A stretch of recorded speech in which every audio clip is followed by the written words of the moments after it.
Hey guys, Dallas here from Dunn & Watson, just showing you our rolling knife sharpener. So it's going to come in a box like this. You're going to get a little instruction booklet as well, and then in the kit you're going to get your rolling sharpener and you're going to get your magnetic mount. You'll see here that they're available in two different angles. Your 15-degree angle is for when you want to get a much finer, sharper edge in your sharpening process. However, for most common kitchen knives, you're just going to want to use that 20-degree angle.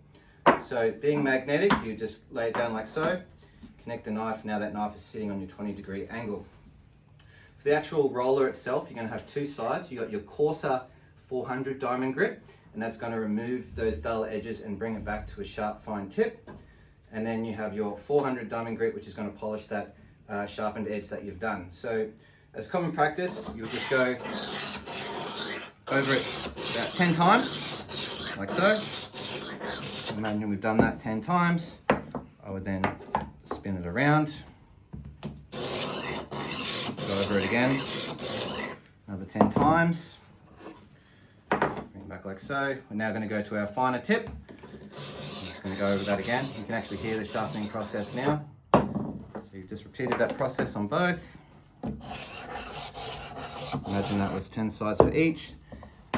Now you're going to have, which will be difficult to see, but there's going to be a lot of small refined metal shavings from that sharpening process. So you just want to get a clean cloth. You just want to wipe away all those filings before you use your sharp knife. So great bit of kit, handy to keep in your vehicle when you're touring, obviously to sharpen up your fish filleting knives or steak knives or anything like that. Just a handy thing to have in the car. Nothing wrong with a sharp knife when you're out in the bush. If you have any questions though, give us a call or flick us an email.